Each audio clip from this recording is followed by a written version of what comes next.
I think what lies behind this sort of thing is a certain kind of approach to the world that really demands that the facts have got to conform to my ideological expectations.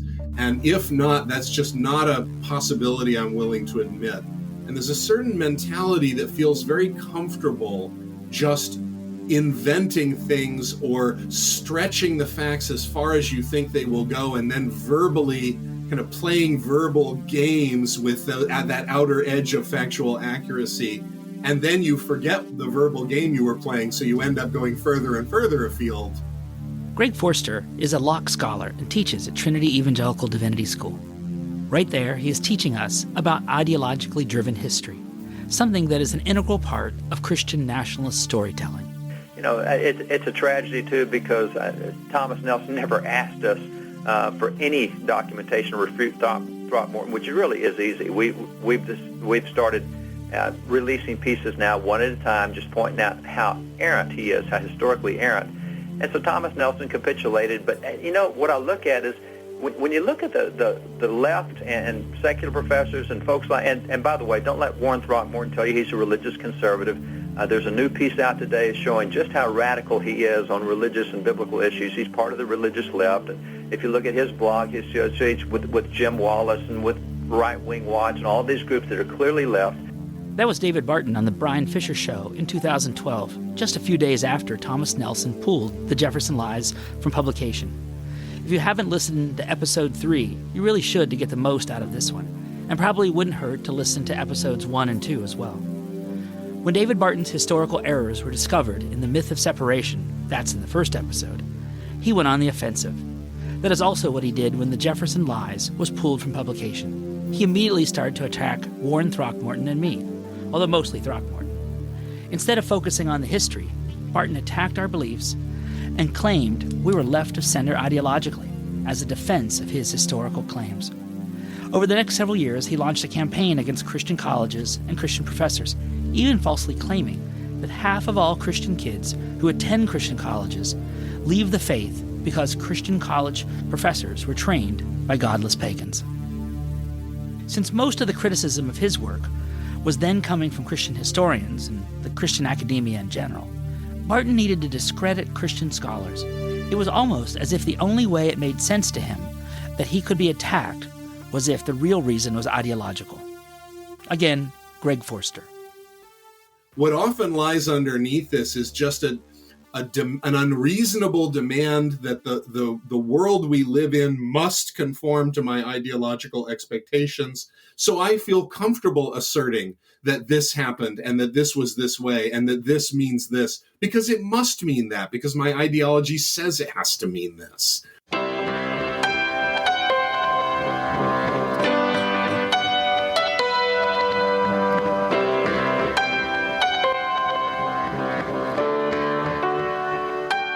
Walking through the morning, barely anyone to watch this scene. Milk trucks of Manhattan, and the willow branches tipped with green. But the season's going somewhere. Spring to spring and fall to fall. Things will walk a little further, 'cause the world awaits us all. I'm Warren Throckmorton. And I'm Michael Coulter. And we wrote Getting Jefferson Right, fact-checking claims about Thomas Jefferson. You're listening to the podcast series, Telling Jefferson Lies, a story about how history can be hijacked for ideological and political purposes. Last week, we told the story of how David Barton's best-selling book about Thomas Jefferson was removed from publication in 2012 due to historical errors. Today, we rely on Getting Jefferson Right to address the faulty claims in Barton's book, The Jefferson Lies. This series also tells a broader story about the surge of Christian nationalism and the misuse of history which often goes along with it. In that context, we examine the consequences of believing myths and failing to get history right. Finally, we will turn our attention to the history of religious pluralism and freedom of conscience in the United States. This is episode 4, Getting Jefferson Right. Bars are open down on Rivington Street. No call, no show, no work today. Wondering if this girl can get something to eat. Well, that job just took the breath from him. And the paycheck never sat too tall. Wants to give that girl the best he's got. 'Cause the world awaits us all. After Thomas Nelson no longer sold the Jefferson Lies, there was a period of reflection among those who relied on Christian nationalist stories. From August 2012 through the end of 2013, a window opened for Christian leaders to question Barton's accuracy. Some Christian organizations, such as the Colson Center and the Gospel Coalition, posted articles which acknowledged the issues and problems. Others, such as the Family Research Council and Focus on the Family, privately admitted concerns over Barton's historical productions and quietly edited his work on their websites. Even Glenn Beck's Simon & Schuster imprint declined to republish the Jefferson Lies as Barton had promised. However, this window didn't stay open very long. In a future episode, we will describe how the skepticism of Christian nation storytelling, which came from the fall of the Jefferson Lies, reverted back to a conspiracy of silence. Today, however, we want to demonstrate as much as possible in this format some of the problems which led to Thomas Nelson pulling the book. We should note that this episode is the first of two with this goal. The next episode will focus on the whitewashing of Jefferson's record on slavery and race, Barton's handling of Virginia slave laws, Jefferson's racial views, and his record as an enslaver deserve a whole episode. Let us say at the beginning that we can only scratch the surface. We hope to give you an idea of the types of revisionism which are necessary to support Christian nationalist aims. We also hope to give you a reason to buy our book, Getting Jefferson Right. The scope of the problem is why we wrote it in 2012, and why we brought out a second edition in November of last year. These stories are still being told in the present day. Obviously, we hope this episode generates a desire to learn more. With all that being said, we want to start with Barton's claims surrounding the separation of church and state. Barton tells a variety of stories designed to erode the confidence of the public in the viability of the wall of separation and the value of religious pluralism. In the Jefferson Lies, he said Jefferson signed presidential documents in the year of our Lord Christ, that Jefferson explicitly approved the beginning of church in the capital, and that he signed legislation directing missionary activities to various Indian tribes. None of these are completely true as stated, but each has a reference point in history. As Greg Forster describes in his opening quotes, Barton takes interesting events and makes them into weapons in an ideological war. We go into each of these claims and many more in the book. In this episode, we take long looks into Barton's handling of the Danbury Baptist letter to Jefferson, the Jefferson Bible, and a fable about Jefferson and church attendance. As we pointed out in the first installment of this series, Barton began his career by saying the letter from Danbury Baptist ministers was written due to rumors that the federal government was going to establish Congregationalism as the national religion. Then Barton claimed, as he does in the Jefferson Lies, that they wrote to Jefferson because they feared the First Amendment might lead to a mistaken belief the federal government could regulate religion. Let's unpack this.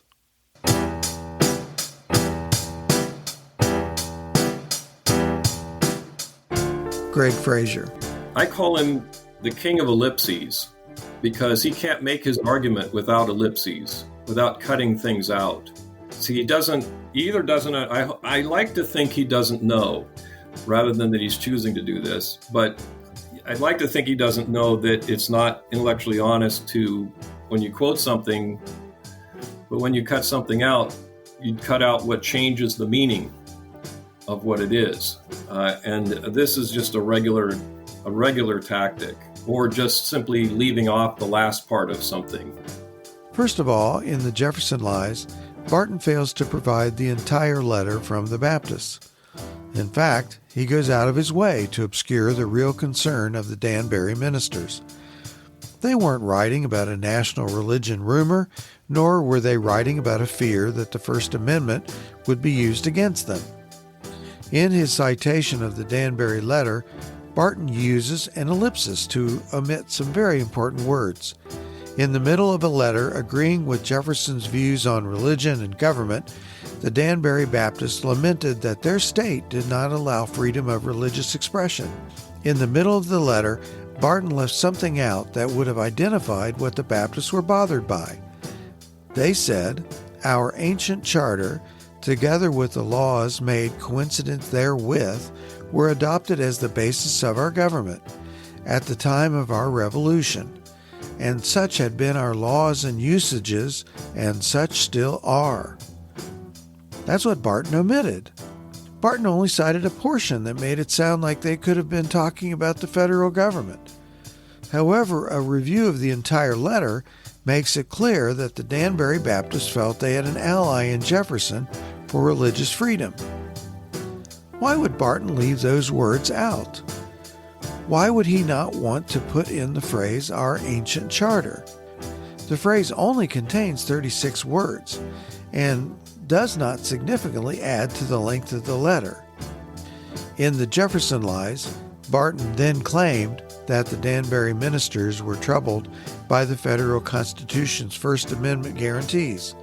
Barton wrote, quote, "These ministers were troubled that their religious privileges were being guaranteed by the apparent generosity of government. Many citizens today do not grasp their concern. Why would ministers object to the state guaranteeing their enjoyment of religious privileges? Because, to the far-sighted Danbury Baptists, the mere presence of governmental language protecting their free exercise of religion suggested that it had become a government-granted right, and thus alienable, rather than a God-given one, and hence inalienable. Fearing that the inclusion of such language in governing documents might someday cause the government wrongly to believe that since it had granted the freedom of religious expression, it therefore had the authority to regulate it, the Danbury Baptist had strenuously objected. This may be a little hard to follow, but you can check the show notes for a link to the Danbury letter and Jefferson's reply to it. I encourage you to review it. I do not believe you'll find any objection to the First Amendment, strenuous or otherwise. In fact, Jefferson's support for freedom of religion and statute was a major reason that dissenters, like Baptists and Presbyterians, up and down the new nation supported Jefferson for president. Let me say again for emphasis, the Danbury Baptists were writing to complain about their state laws, their ancient charter. Barton's failure to include this language makes their actions in writing this letter quite confusing. In response to their actual concerns, Jefferson wrote the famous words about the separation of church and state. Quote, "Believing with you that religion is a matter which lies solely between man and his God, that he owes account to none other for his faith or his worship, that the legitimate powers of government reach actions only and not opinions, I contemplate with sovereign reverence that act of the whole American people, which declared that their legislature should, quote, make no law respecting an establishment of religion or prohibiting the free exercise thereof, end quote, thus building a wall of separation between church and state. Adhering to this expression of the supreme will of the nation in behalf of the rights of conscience, I shall see with sincere satisfaction the progress of those sentiments which tend to restore to man all his natural rights, convinced he has no natural right in opposition to his social duties." End quote. The Danbury Baptists were not afraid of the federal amendment. They wanted the freedoms it promised to come to their state.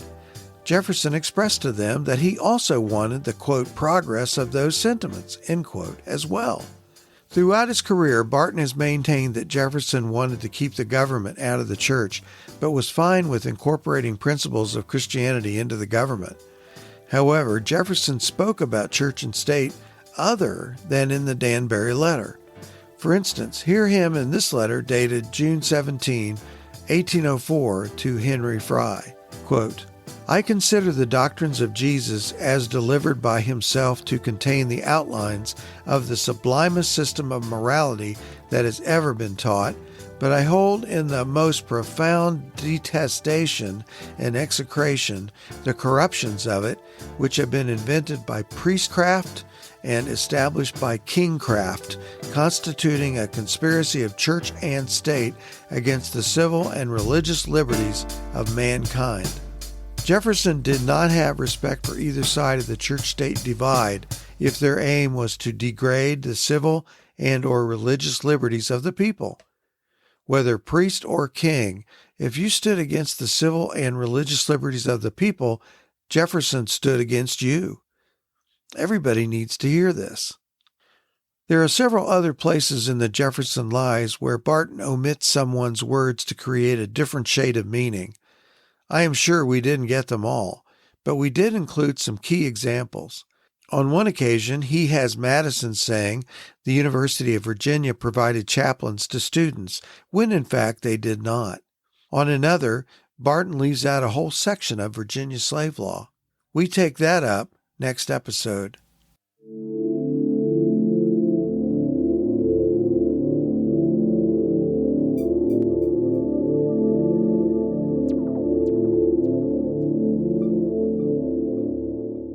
Barton likes to talk about the Jefferson Bible and tells a similar story when asked about it. We want to play 3 of Barton's media appearances on this point. First, in his American Heritage series, he tells Lori and Matt Crouch about the Jefferson Bible.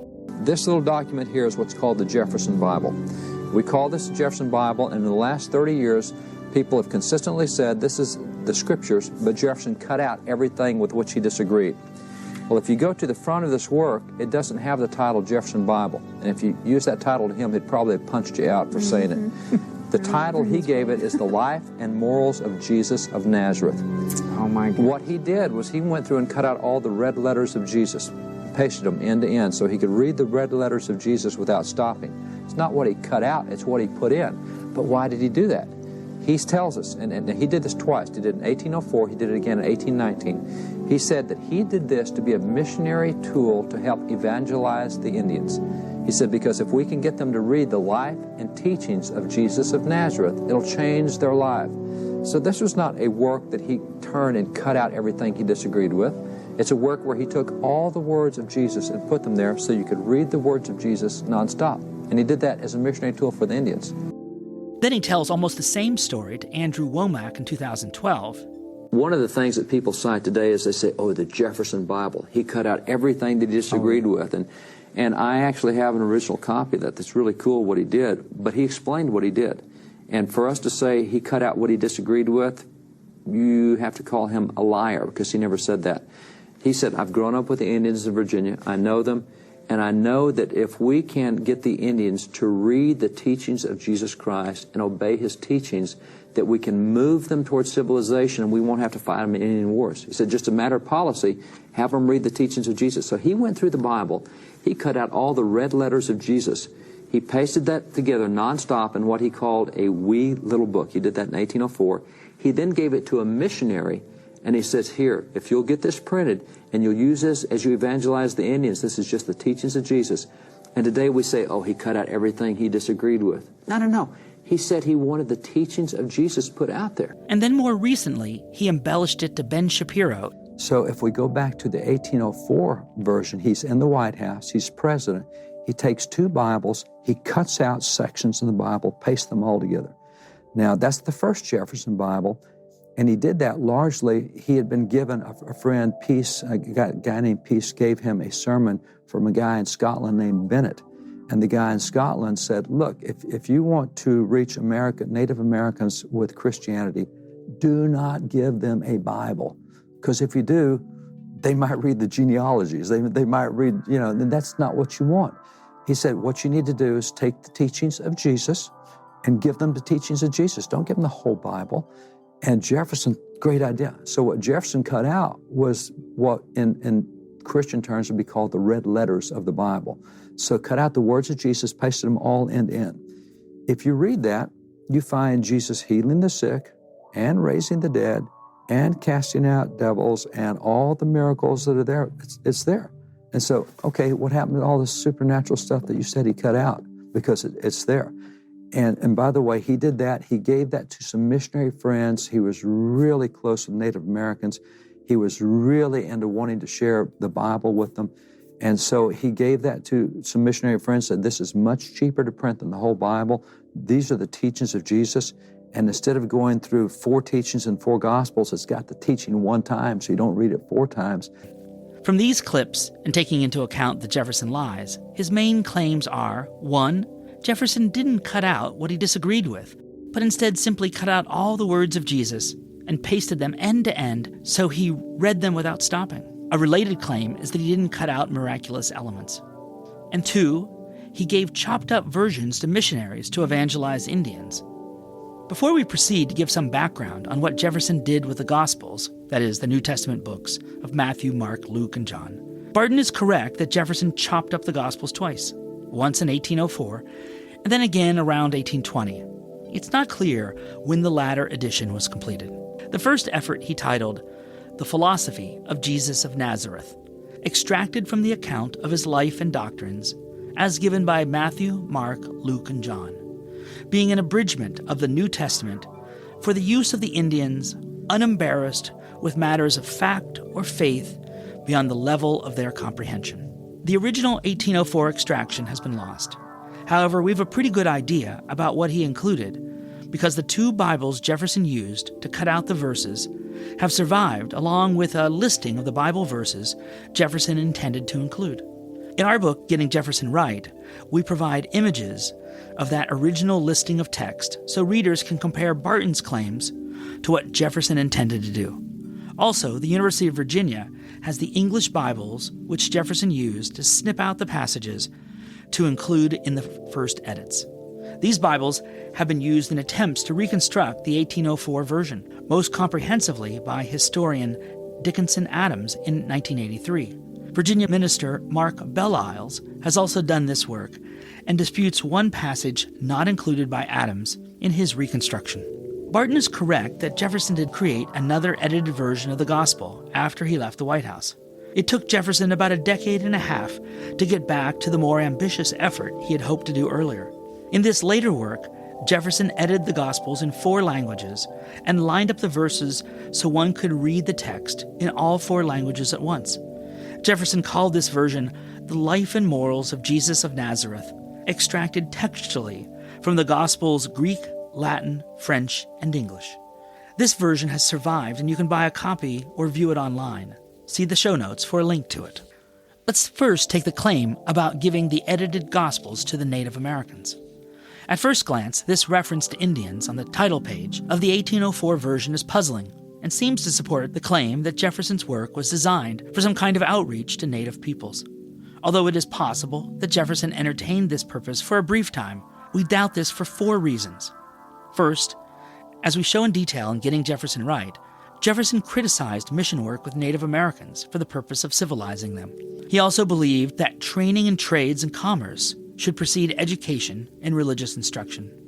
Second, on at least one other occasion, Jefferson used the term Indians to refer to his political opponents. Although Jefferson's exact meaning cannot be known for sure, we can look at Jefferson's other actions and words to get a clue about his perspective.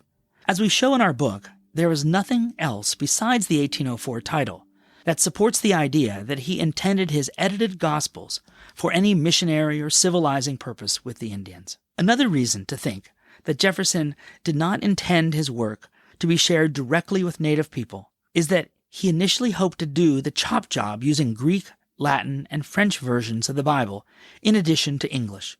But time constraints kept him to more modest effort in 1804. As indicated by his own words and his purchase of Bibles in the 4 languages, Jefferson had planned this multilingual effort by as early as 1805. Surely he did not intend the Indians to master Greek, Latin, French, and English in order to comprehend the moral teachings of Jesus. A 4th reason to believe Jefferson had no abiding intent to share his work with the Indians is that he never did so. Barton claims in the Jefferson Lies and in public appearances that Jefferson's abridgment was, quote, made up of red letters of Jesus' teaching, cut out of the New Testament, and compiled into a short, pithy work to be read by the Indians, end quote. If this claim is true, then why wasn't the book ever shared with Indians or missionaries to Indians? There is no evidence that Jefferson showed his 1804 moral extractions to anyone. As we demonstrate in the book, Jefferson offered to share the work with his friend Benjamin Rush. Rush told Jefferson, however, that he would not agree with Jefferson's work unless it supported the divinity of Christ. After Rush told Jefferson that, Jefferson didn't pursue the matter further. There is no record that Jefferson ever sent his little version of the Gospels to Rush or anyone else. Jefferson surely had the means to have such a work published. Jefferson contributed to many religious causes throughout his life. Certainly he could afford to get copies made. However, he did not. Now back to the question about the words of Jesus. Barton specifically claimed that Jefferson, quote, cut out all the red letters of Jesus and pasted them from end to end so that he could read the red letters of Jesus without stopping, end quote. He also says that Jefferson, quote, took all the words of Jesus and put them there so he could read the words of Jesus nonstop. In neither version did Jefferson simply arrange all the words of Jesus end to end or nonstop, as Barton claims. In both documents, Jefferson cut out miraculous elements as well as those portions which pointed to the divinity of Jesus. He said to friends on more than one occasion why he did this. Jefferson wrote to John Adams in 1813 about his 1804 effort at editing the Gospels. The letter was dated October 12, 1813. These sections are long, but we need to give you the context. So here's Jefferson. We must reduce our volume to the simple evangelist. Select, even from them, the very words only of Jesus, pairing off the amphibologisms into which they have been led by forgetting often or not understanding what had fallen from him, by giving their own misconceptions of his dicta, and expressing unintelligibly for others what they had not understood themselves. There will be found remaining the most sublime and benevolent code of morals which has ever been offered to man. I performed this operation for my own use by cutting verse by verse out of the printed book and arranging the matter, which is evidently his, and which is easily distinguishable as diamonds in a dunghill. The result is an octavo of 46 pages, pages of pure and unsophisticated doctrines, such as were professed and acted on by the unlettered apostles. So Jefferson included some of the words of Jesus, but not all of them, because some, he asserted, included the disciples' misconceptions of Jesus' dicta. Jefferson here claims that the writers of the Gospels failed to understand what Jesus said and wrote in their version of his words. Those words, as Jefferson understood them, he omitted. It is important to note that he said he made this compilation for his own use and not for missionary work. He said the operation was as easy as taking diamonds from a dunghill. Although he mentioned his extraction to other friends, we will add just one more, a letter dated April 25, 1816, to Dutch clergyman Francis Adrian Vanderkemp. Jefferson wrote, I made for my own satisfaction an extract from the evangelists of the text of his morals, selecting only those whose style and spirit prove them genuine, and his own, and they are as distinguishable from the matter in which they are embedded as diamonds in dunghills. As more precious morsel of ethics was never seen, it was too hastily done. However, being the work of 1 or 2 evenings only, while I lived at Washington, overwhelmed with other business, and it is my intention to go over it again at more leisure. This shall be the work of the ensuing winter. I gave it the title, quote, The Philosophy of Jesus, extracted from the text of the evangelist. Consistent with his other communications on this subject, he said the extraction was for his own satisfaction, and that he selected genuine diamond text from which they were embedded. That is the dunghill. It is astonishing that David Barton and others would make their claims in the way they do. If you think about it for 5 minutes, it doesn't make any sense that Jefferson would have made a listing of text to cut out if all he did was include the words of Jesus. Why have a table? If Jesus said it, just cut it out. But as we have seen from Jefferson's own words, he left out many of Jesus' words in the Bible and out of his extraction. When one examines the listing of text Jefferson intended to include in his edited Gospels, anyone who has even a cursory knowledge of the Gospels should be able to tell quickly that many words of Jesus are missing. For example, John 3:16, perhaps the best-known words of Jesus, for God so loved the world, that he gave his only begotten Son, that whoever believes in him shall not perish, but have eternal life, was not considered a diamond of Jesus' moral teaching. Jesus' conversation with Nicodemus in John chapter 3 about being born again was not diamond but dunghill instead. John 14:6, Jesus said to him, I am the way and the truth and the life. No one comes to the Father but through me. Was not a diamond and not included either. Matthew 28:19, go therefore and make disciples of all nations, baptizing them in the name of the Father, the Son, and the Holy Spirit, was also removed. In fact, there are no post-resurrection words of Jesus because Jefferson ended his extraction with the end of Matthew 27:60, which reads, "And he rolled a great stone to the door of the sepulchre and departed."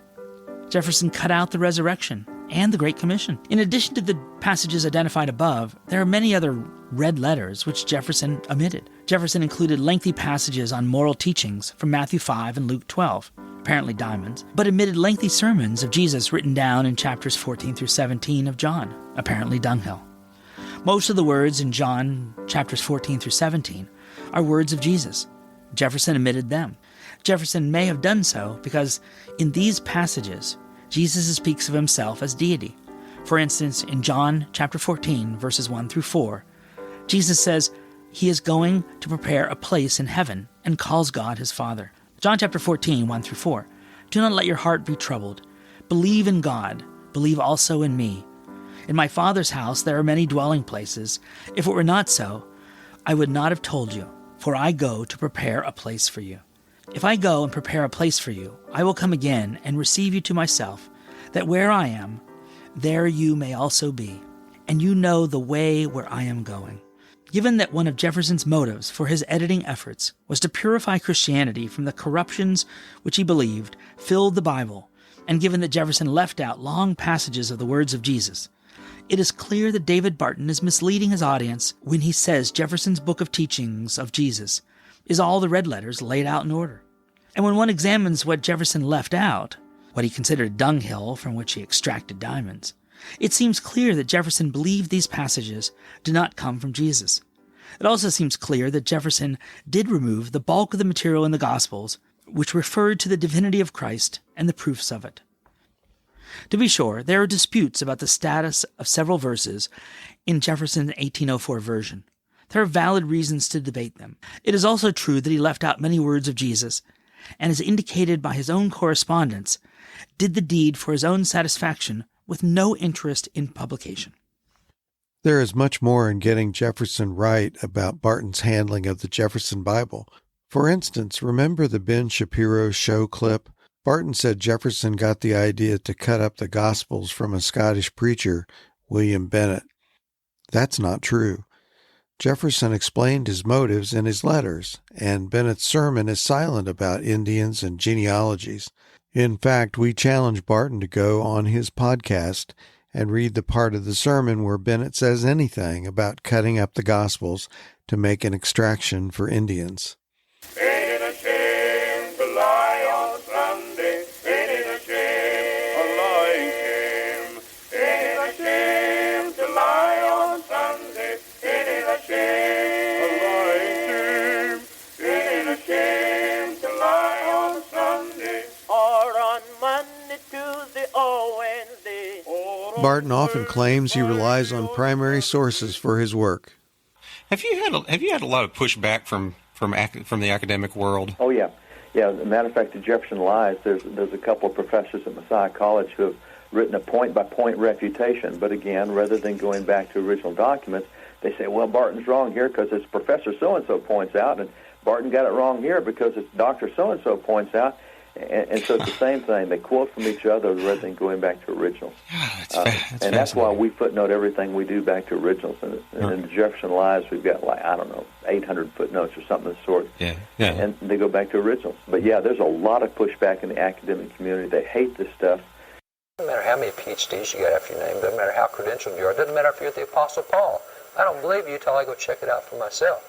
And if you do that, many of your critics would sit there and say, this is illogical, you're just taking things on faith, you aren't thinking it through. So they're the ones that are actually illogical if they don't go and check up on all of the stuff that you're saying. If they really want to believe that their logic and they're the ones that are open-minded, then go look at the documentation for what you're saying.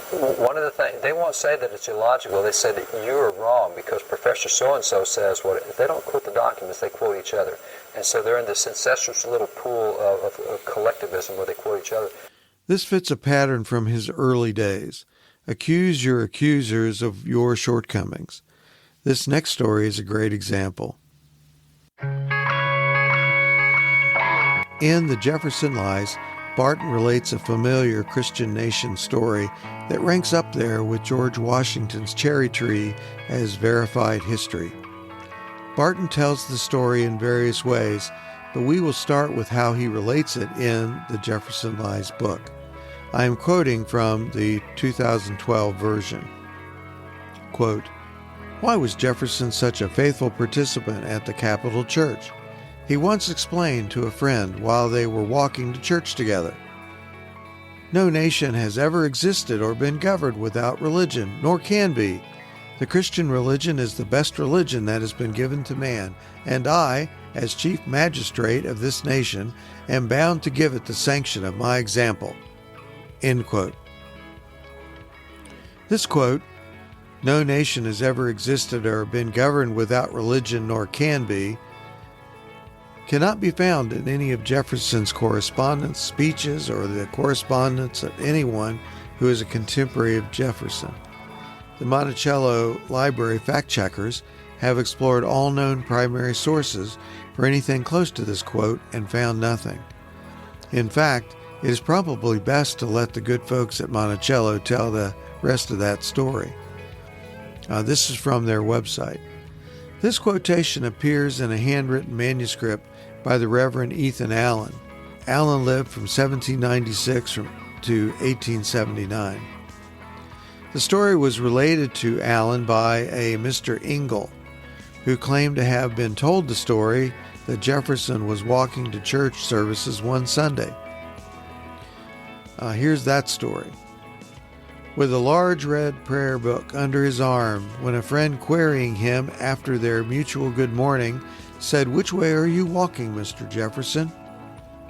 To which he replied, "To church, sir." "You going to church, Mr. J? You do not believe a word of it." "Sir," said Mr. J, "no nation has ever yet existed or been governed without religion, nor can be. The Christian religion is the best religion that has been given to man, and I, as chief magistrate of this nation, am bound to give it the sanction of my example. Good morning, sir." End quote. The story comes to us third hand and has not been confirmed by any references in Jefferson's papers or any known sources. Its authenticity is questionable. So says Monticello. In Getting Jefferson Right, we unpack the background of this tale, which didn't show up in the record until after Jefferson's death.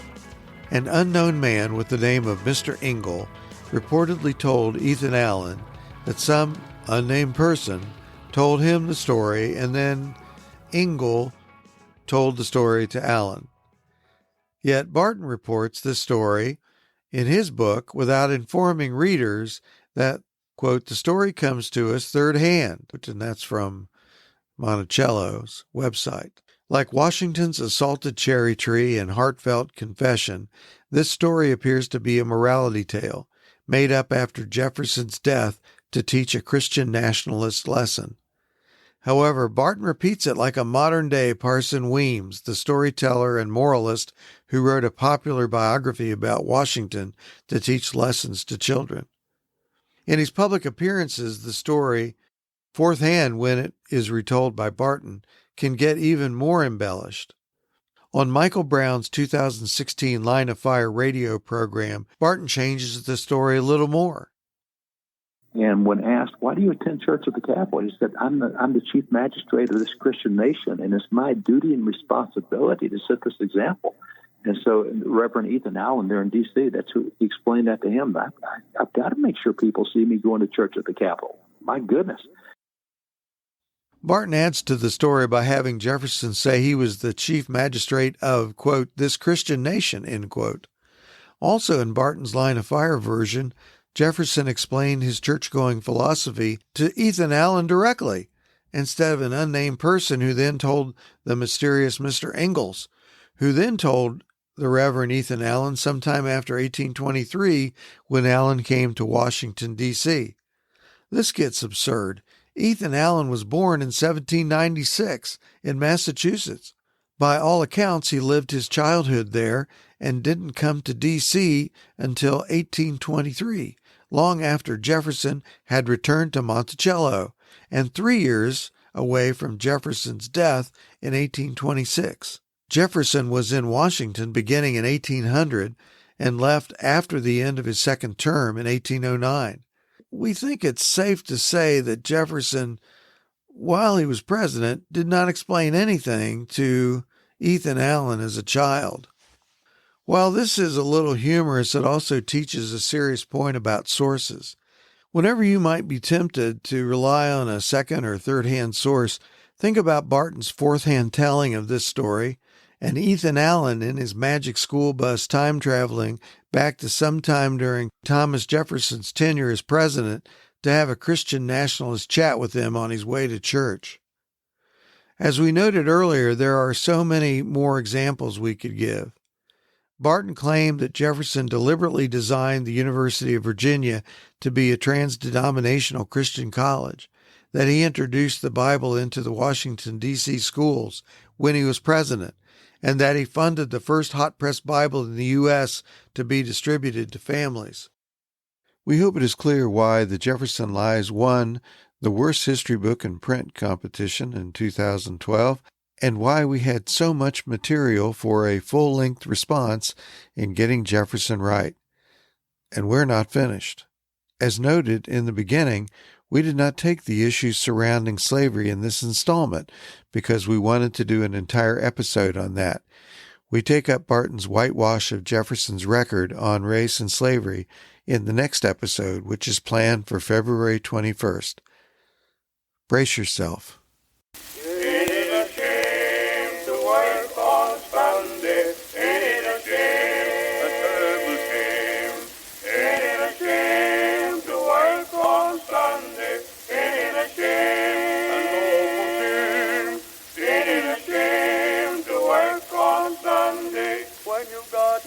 Telling Jefferson Lies is written and produced by Warren Throckmorton. Today's installment was hosted by Warren Throckmorton and Michael Coulter. The podcast is brought to you by the second edition of Getting Jefferson Right, fact-checking claims about Thomas Jefferson by Throckmorton and Coulter. It's available at Amazon, Barnes & Noble, or just about anywhere books are sold. For more information, go to gettingjeffersonright.com. The next episode, Whitewash, will post in 2 weeks. In the meantime, I plan a bonus episode for sometime next week. Stay tuned for that. Today's closing song is Ain't It a Shame to Work on Sunday by the Bethel Jubilee Quartet and written by T.H. Wiseman. Telling Jefferson Lies theme song is The World Awaits Us All by Roman Candle. Background music was provided by Roman Candle and Warren Throckmorton. See the show notes for more credits. Please like the podcast and spread the word on social media. Every podcaster says that, but it really does help, and it makes us feel good too. Thanks for listening.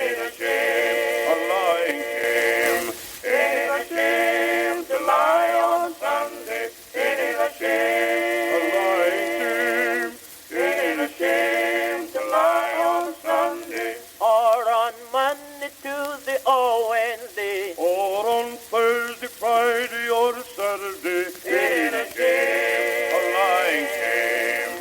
Ain't it a shame to lie on Sunday? Ain't it a shame a lying shame? Ain't it a shame to lie on Sunday? Ain't it a shame?